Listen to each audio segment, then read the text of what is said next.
Hello, good afternoon for today's videos guys. Today andito kami ngayon sa Noah's Ark.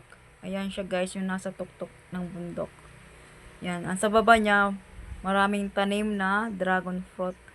Yan, parang farm siya ng dragon fruit. Ayan siya guys. Aakyat kami dyan mamaya sa ladder. Yan. Kaya lang, kararating lang namin. Pahinga muna ng saglit lang. And then, yung entrance dito is 50 pesos yung per head. Ayan. Medyo mura lang talaga guys. Ayan. Ito try namin pag akyat. Kung kaya ba namin akyatin yung mataas na hagdan. Ayan. Kasama ko yung aking pamangkin. Ayan. Yung asawa ko hindi na siya sumabay sa amin kaya para daw siyang mahilo dyan kung umakyat siya dahil sa sobrang init pa. Kaya nga nagdala kami ng payong kasi mainit pa talaga guys. Ayan. Ito nag-akyat na kami sa hagdan. Ayan.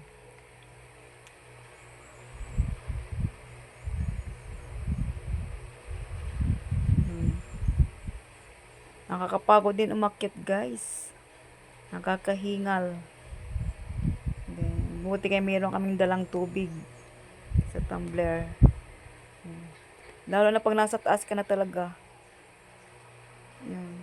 Kita mo na yung dagat at saka yung mga bundok na parang chocolate hills ang style niya. Nakakalula tingnan na para kang mahilo sa sobrang lalim ng bangin. Ayan.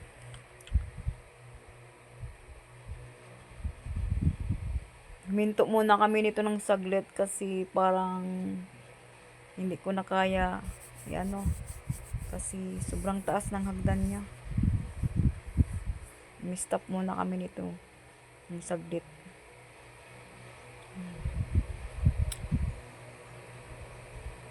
Nakakahingal talaga guys pag nasubukan nyo umakyat dito.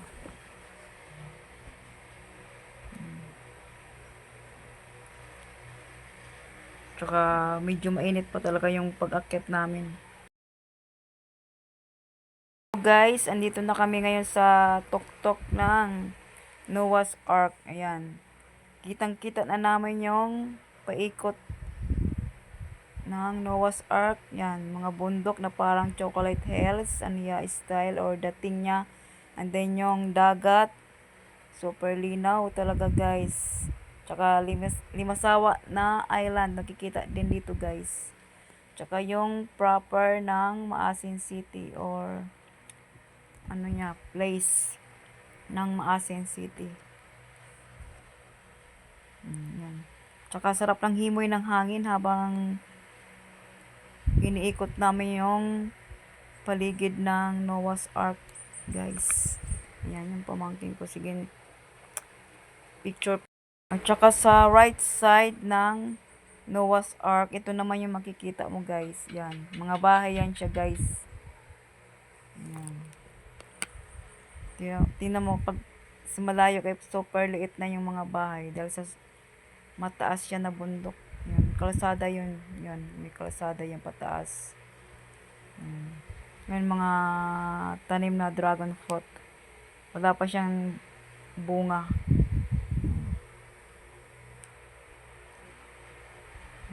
Dami. Yun, hagdan pababa. Inakyatan namin guys, hagdan. Doon sa tuktok mayroon pa mga bahay doon. Yun o, makikita mo yung mga bahay. Yan.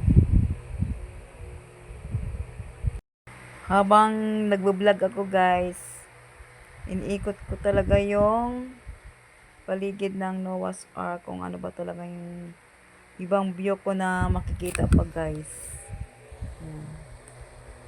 Yung dagat talaga super linaw na pa. At saka ang ganda niya guys pag nasa tuktok ka na ng Noah's Ark. Ang ganda ng view. Ayan yung harapan niya. Tapos bawat gilid ng ano mayroong upuan. At ito yung pinaka-prowa niya kunyari. Eh, parang ano talaga siya. Yung forma niya, Noah's Ark talaga ang dating. Tsaka yung baba nito, meron ding CR. Yan na siya guys. Dito na kami sa second floor ng Noah's Ark. Yan. Kitang-kita talaga yung lahat ng mga bundok sa paligid ng Noah's Ark. Yan. Yan siya guys. Nakakalula yung labas niya pag maglantaw ka guys. Oh. Nakakalula. Sobrang taas. Kita yung view sa labas.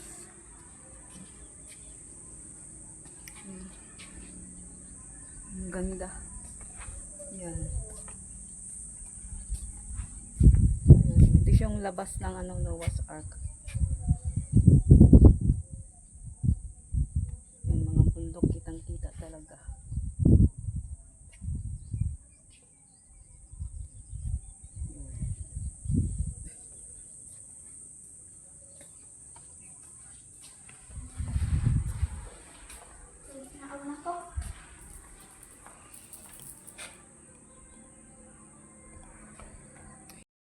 Ito na yung second floor ng Noah's Ark. Ayan. Yung mga bundok guys. Parang Chocolate Hills. Ayan, ganda. Ayan, ganda talaga guys ng view.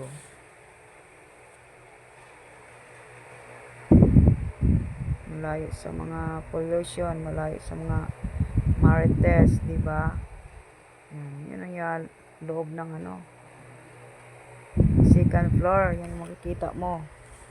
Yan, meron din mga hilltop ark beautifies Maasin Hills ng Southern Leyte. Yan. At saka meron din konting snackan dito guys in case na magugutom, meron mapagbilihan. Ayan.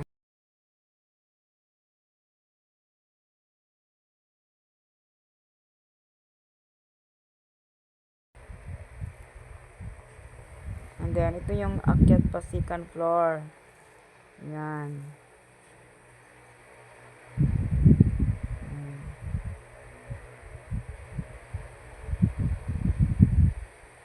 Diba? Ang ganda, no?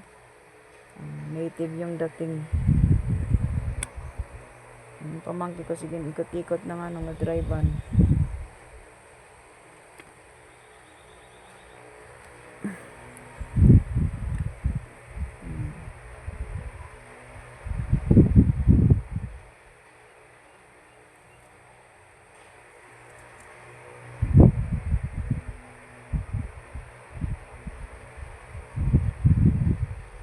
Ang ganda ng view. Tingnan nyo guys. Super ganda ang view. Ayan.